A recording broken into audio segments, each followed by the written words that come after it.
యోవేలు గ్రంథం 1వ అధ్యాయం 18వ వచనం. మేత లేక పశువులు బహుగా మూలుగుచున్నవి, ఎడ్లు మందలుగా కూడి ఆకలికి ఏమైపోతున్నాయండి అవి? అదనమాట.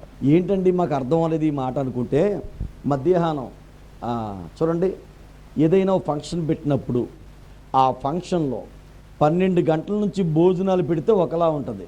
2:30 దాకా నాన్ స్టాప్గా నేను ఇలాగే మాట్లాడతాను అనుకోండి, మీకేమవుతుంది చెప్పండి. ఇప్పుడు ఆకలి పెరుగుతూ ఉంటుంది.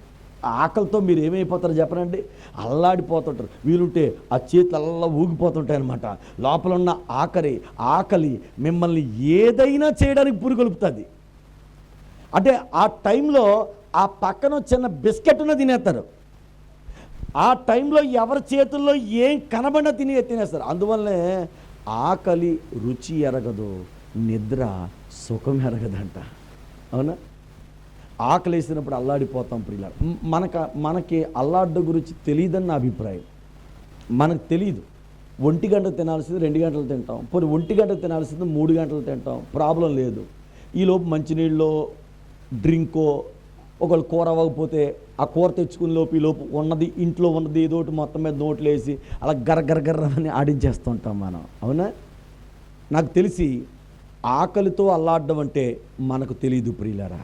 కానీ నేనేమంటాను తెలుసా, చాలామంది ఈ పూట ఆహారమే ఉండదు వాళ్ళకి. ఈరోజంతా ఆహారం ఉండదు, మధ్యాహ్నం అన్నం లేదు, చూసుకుంటారు. వాళ్ళ కాలు బాగోదు, చేయి బాగోదు, వీళ్ళు పని చేసుకోలేరు, ఎక్కడో మూలన ఎక్కడో కూర్చుంటారు. ఎవరైనా వచ్చి వాళ్ళకి అన్నం పెడతారేమో అని చూస్తూ ఉంటారు. ఈలోపు మధ్యాహ్నం అంతా అన్నం ఉండదు, ఆ పక్కనున్న నీళ్ళు తీసుకుని తాగుతారు. ఎవరైనా పెడతారేమో. రాత్రి కూడా చూస్తారు. రాత్రి కూడా ఒక్కొక్కసారి అండి వాళ్ళకి ఆహారం అందదు. అప్పుడు ఎలా ఉంటుందో తెలుసా అండి, రాత్రి పడుకునేటప్పుడు ప్రియులరా మనకి ఎక్కువైపోయి తినం మనం. అవునా? ఎక్కువైపోయి తినం మనం. కానీ కొంతమంది రాత్రి పడుకునేటప్పుడు కూడా ఇంట్లో అన్నం లేకపోతే బయట అనారోగ్యంగా ఉన్నవాళ్ళు, వదిలేసిన వారు, ఎవ్వరూ లేనివారు, అనాథలుగా ఉన్నవారు బయట ఎక్కడో బస్ స్టేషన్లో కూర్చొని మధ్యాహ్నం భోజనం చేయక, రాత్రి భోజనం చేయక, ఆ రాత్రి పడుకున్నప్పుడు వారికి ఉన్నటువంటి ఆకలిని బట్టి వారు ఆ రాత్రి అల్లాడిపోతుంటారు. ఒకవేళ ఆ సమయంలో అయ్యో నాకు ఆకలేస్తుంది అనుకున్నప్పుడు 12 గంటల సమయం వచ్చినప్పుడు ఎవరైనా ఒకవేళ వెళ్ళి బిర్యానీ ప్యాకెట్ కానీ కొంచెం కానీ ఇచ్చారనుకో, ఆ టైంలో వాళ్ళు ఎలా తింటారో తెలుసా అండి, వెంటనే తీసుకొని మధ్యాహ్నం తినలేదు, రాత్రి తినలేదు, ఇక ఈ రాత్రి తిన్నేమో అనుకోండి అని చెప్పి వెంటనే ఆ పొట్లాన్ని తీసుకొని వాళ్ళు తినేటటువంటి తొందర ఉంటుంది చూసారా, అది మన జీవితాల్లో ఎప్పుడు మనం రుచి చూడలేదు ప్రియులారా. ఆకలి వేసినప్పుడు ఏమవుతుంది చెప్పండి, అల్లాడిపోతాం ప్రియులారా, అల్లాడిపోతాం. స్కూలు అయిపోయిందని చెప్పి ఆఖరి రోజు స్కూల్ అయితే ఆ పిల్లోడు ఊరి బయట ఎక్కడో ఉంది స్కూల్, అది ఊరి బయట ఉన్నటువంటి స్కూలు, ఊరికి కనీసం ఒక 20 కిలోమీటర్ల దూరం. అయితే ఆ అబ్బాయి పడుకున్నవాడు అలాగా ఒరిగిపోయాడు, నిద్రపోయి ఒరిగిపోయాడు ఆ పిల్లోడు. ఈలోపు ఆఖరి రోజు కాబట్టి స్కూల్ అయిపోయిందని పిల్లలందరూ పరిగెత్తుకుంటూ వెళ్ళిపోయారు, మొత్తం పిల్లలందరూ కూడా ప్రియులారా. అలా వెళ్ళిపోయిన తర్వాత వాచ్మెన్లు వాళ్ళు అందరూ కూడా వచ్చి చూసుకున్నారు, ఎవరన్నా ఉన్నారా అంటే ఈ అబ్బాయి పడుకున్నాడు కాబట్టి ఆ అబ్బాయి పలకలేదు ప్రియులారా. వాళ్ళు కూడా ఏం చేశారంటే తాళాలు వేసుకున్నారు. ఎందుకంటే మళ్ళీ మే నెలలో ఎప్పుడో వద్దాం అనుకుంటున్నారన్నమాట. వాళ్ళు మే నెలలో వచ్చి అడ్మిషన్స్ ఓపెన్ చేద్దాం, కనీసం 15 రోజులన్నా సరే పూర్తిగా ఊసేద్దాం. ఇప్పుడు తాళం వేసాడు, మొత్తం తాళాలు వేసాడు. స్కూల్ మొత్తానికి తాళాలు వేసేసి బయట ఎక్కడో దూరంగా గేట్ ఉంటే అక్కడ వాచ్మెన్ పెట్టి వీళ్ళు వెళ్ళిపోవడం జరిగింది ప్రియులారా. ఆ అబ్బాయి సాయంత్రం 4:30-5 ఆ టైంకి లేచి చూసుకునేసరికి లోపలంతా కూడా చీకటిగా ఉంది ప్రియులారా, లోపలంతా చీకటిగా ఉంది. అప్పుడు అబ్బాయి అటు ఇటు కూడా చూసుకుంటూ భయం వేస్తుంది. ఆ అబ్బాయికి భయం కొద్దిసేపు వేసింది, భయం తర్వాత అబ్బాయికి ఆకలి వేసింది. అప్పుడు చిన్నపిల్లడు కదండి, గట్టిగంటే 3rd క్లాస్ 4th క్లాస్ చదువుతాడు ఆ అబ్బాయి. ఏం చేస్తారు, గారాభంగా ఉంటారు కాబట్టి ఆ క్లాస్ రూమ్లో ఉండే అబ్బాయి అమ్మా ఆకలేస్తుందమ్మా అంటే ఎవరన్నం పెడతారండి అక్కడికి వచ్చి? అలాగా ఈలోపు వాళ్ళ అబ్బాయి రాలేదని వాళ్ళు కంప్లైంట్ ఇచ్చారు. వచ్చి అడిగారు, లోపల ఎవ్వరు లేరమ్మా అన్నారు. మేము చూసాం, లోపల ఎవ్వరు లేరు అన్నారు. పోలీసులకి వెళ్ళి కంప్లైంట్ ఇచ్చారు. అబ్బాయిని ఎవరైనా కిడ్నాప్ చేశారేమో అని పోలీసులు పరిశోధన చేస్తున్నారు. తెర చూస్తే మే 15కో ఎప్పటికో మొత్తానికి వెళ్ళి చేరుకున్నారు. 10వ తారీఖు యాజమాన్యం చేరుకొని మళ్ళీ అడ్మిషన్స్ ప్రారంభించాలని మొత్తం స్కూల్లో ఉన్నటువంటి రూమ్స్ అన్ని చూస్తుంటే ఒక రూమ్ ఓపెన్ చేయగానే ఆ రూమ్లోంచి భయంకరమైన దుర్వాసన వచ్చింది. ప్రియులారా, చిన్నపిల్లోడు శవం, భయంకరమైనటువంటి దుర్వాసన.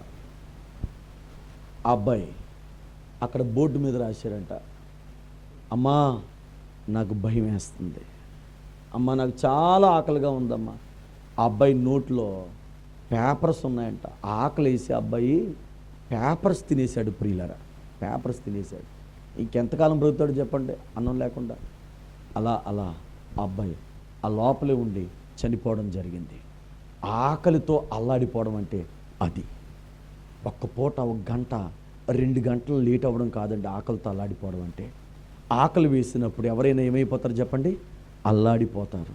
నిజంగా ప్రభు ఇచ్చిన కృప ఏంటంటే ఈరోజు ఈ ప్రపంచంలో చాలా వరకు ఆకలి తీర్చుకోవడానికి కావలసిన మార్గాలు దేవుడు ఏర్పాటు చేస్తూనే ఉన్నాడు. ఏదో ఒక రీతిగా గెంజో లేకపోతే తినడానికో ఏదో ఒకటి నయానో భయానో బయట ఎవరో ఒకరో చిన్న ఆ వృద్ధాశ్రమాలు పెట్టి భోజనం పెట్టడం లాంటివి ఏర్పాటు చేస్తారు. ఆకలితో అల్లాడిపోవడం అంటే అది. మీరు ఈ సమయంలో గమనించాలి. మరి దేవుడు కూడా అల్లాడుతున్నాడు. ఆకలితో అల్లాడుతున్నటువంటి ఈయనకి ఆకలి ఉంది కాబట్టి అల్లాడుతున్నాడు. మరి దేవుడికున్న ఆకలేంటి? దేవుడికున్న ఆకలేంటి? ఆయనకి ఏం పెట్టాలి? యాపిల్ పండు పెడదామా? అట్టిపండు పెడదామా? దేవుడికున్న ఆకలేంటి? దేవుడికి ఏం పెడితే తింటాడు? ఆలోచించాలి ప్రియులారా. యేసు ప్రభువారు ఒక సమరయ స్త్రీతో మాట్లాడుతున్నారు.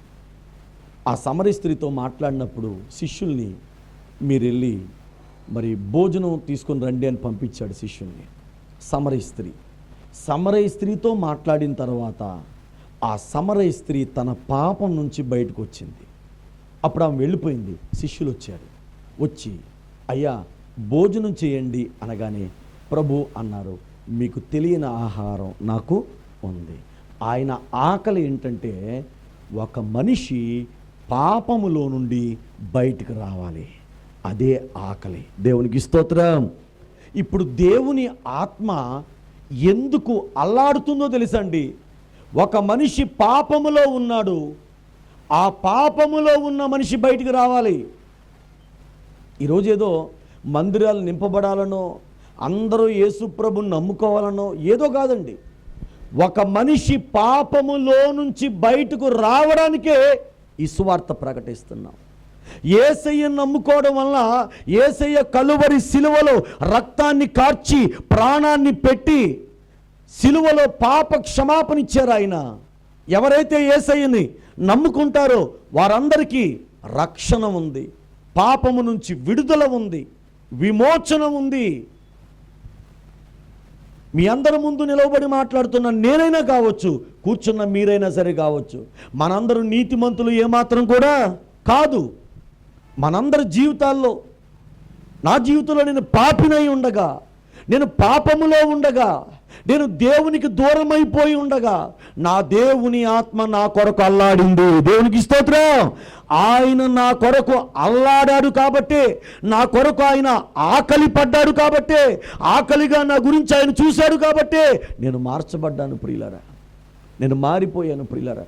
అది నా గొప్పతనం కాదు, నేను దేవుని కొరకు ఏదో చేస్తుంది కాదు. ఆ ప్రభు నా కొరకు అల్లాడాడు. ఆ ప్రభు నీ కొరకు అల్లాడాడు. ఆకలిగా ఉన్నాడు. ఆయన ఆకలి ఏంటో తెలుసా? ఏదో ఇస్తే ఆయన ఆకలి తీర్చబడదు. ఒక మనిషి సంపూర్ణంగా పాపంలోంచి బయటకు రావాలి. సమరయ స్త్రీ ఆ రోజు సంపూర్ణంగా పాపంలోంచి బయటకు వచ్చింది. అంతేనండి, అంతే.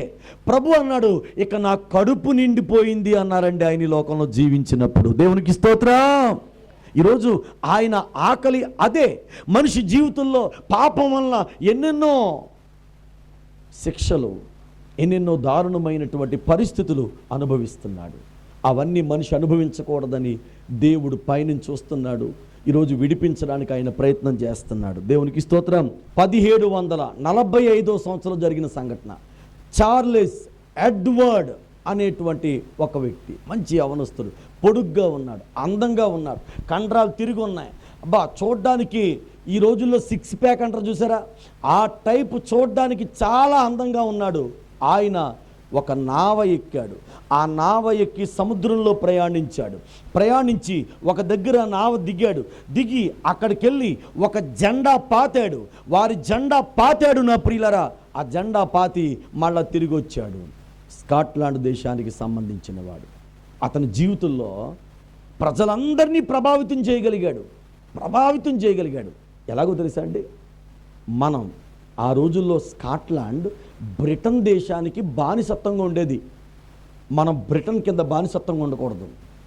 మనం చూడండి, బ్రిటిష్ వాళ్ళ కింద బానిసత్వంగా ఉండేవాళ్ళం కదా. అలా మన గాంధీ గారు ఎలాగో ఈయన బయటకు వచ్చి మనం ఇలా ఉండకూడదని చెప్పి యవనస్తురై ఉండి కూడా ఈయన చేస్తున్నటువంటి విప్లవాలు అనేక మందిని ప్రభావితం చేశాయి. వెనకాత చిన్న పిల్లల దగ్గర నుంచి, యవనస్తుల దగ్గర నుంచి, నడి వయసులో ఉన్న వాళ్ళ దగ్గర నుంచి, ముసలోళ్ళ దగ్గర నుంచి, స్త్రీల దగ్గర నుంచి అందరూ ఆయన వెనకాతలు వెళ్ళి, బాబు నువ్వే అంటే అది మేము చేస్తాం, నీ వెనకాతల మేము ఉన్నాం బాబు అని చెప్పి వెనకాతల ప్రోత్సహించేవారు. ప్రియులరా, ఆయనకి అద్భుతమైన పేరు పెట్టుకున్నారు. ఏమని తెలుసా? ప్రిన్స్ చార్లీ అని పేరు పెట్టుకున్నారు. ఆయనకి ప్రిన్స్ చార్లీ అని పేరు పెట్టుకున్నారు. ఓసారి ఒక యుద్ధం జరిగింది, విజయం సాధించారు. ఇంకోసారి ఇంకో యుద్ధం జరిగింది, ఓడిపోయాడు. అప్పుడు మళ్ళీ అన్నాడంట, మీరందరూ ఇలాగే ఉండండి, ఇదే విప్లవంతో ఉండండి, నేను వెళ్ళి వస్తాను, మళ్ళా యుద్ధం కోసం ఆలోచిద్దామని చెప్పి వెళ్ళిపోయాడు. మళ్ళా రాలేదు. ఎదురు చూశారు చాలా రోజులు, రాలేదు. ప్రిన్స్ చార్లీ ఎక్కడా అని చెప్పి అనుకున్నారు. ఆ సంఘటన అలా మనం వదిలేస్తే కొన్నాళ్ళ తర్వాత ఓ దగ్గర నాటకాలు జరుగుతున్నాయి. నాటకాలు జరిగే ఓ చోట ఒక ఆయన పెద్ద బొజ్జు వచ్చి మొత్తం అవయవాలన్నీ కూడా వేలాడిపోయి నడి వయస్సులో ఉండగానే ఆరోగ్యాన్ని కోల్పోయి నాటకం వేస్తున్న వాళ్ళందరినీ లేచి నిలబడి వాళ్ళందరినీ అభినందించి వాళ్ళందరినీ ప్రశంసిస్తున్నాడట. ఇలా చేస్తూ ఉన్నాడు. ఆయన అలా నిలబడినప్పుడు, ప్రశంసించినప్పుడు, నవ్వినప్పుడు మళ్ళా తూలి కిందన పడిపోతుంటే పక్కనే ఉన్న భార్య అతన్ని పట్టుకొని జాగ్రత్త కూర్చోబెడుతుంది. ఎవరు ఆయన్ని పట్టించుకోవట్లేదు. ఎవర్రా బాబు ఆయన అంటే 15 సంవత్సరాల క్రితం చిన్నపిల్లలు, యవనస్తులు, పెద్దోళ్ళు, నడి వయసులో ఉన్నవాళ్ళు, స్త్రీలు అందరూ తమ నాయకునిగా భావించినటువంటి ప్రిన్స్ చార్లీ. కానీ ఈ 15 సంవత్సరాల్లో ఏమైపోయాడురా బాబు అని చెప్పి అందరూ చూస్తే ఎవరు కనబడలేదు.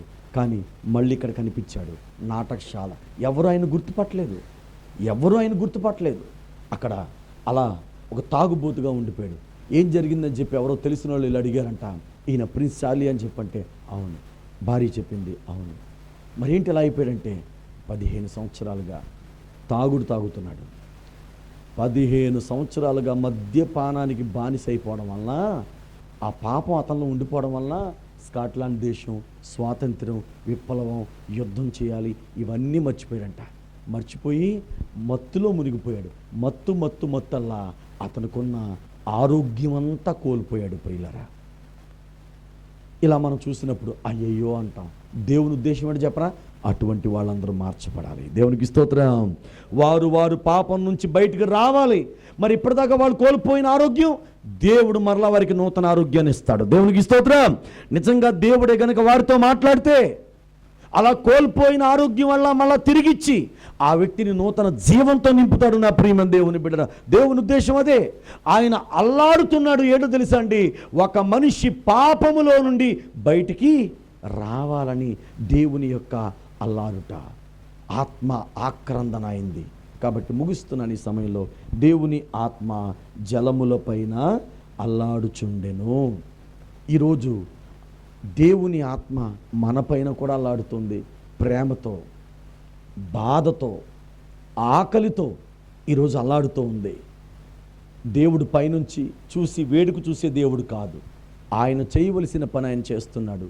మనం చేయవలసిన పని కూడా మనం చేస్తే ఆయన ఆకలి తీర్చిన వారం అవుతాం, ఆయన బాధ తీర్చిన వారం అవుతాం. అలాగున దేవుని ఆత్మ ప్రేమను గ్రహించి ముందుకు సాగుదాం. దేవుడి మాటలు మీ హృదయాల్లో ఫలింపజేసి నడిపించును గాక.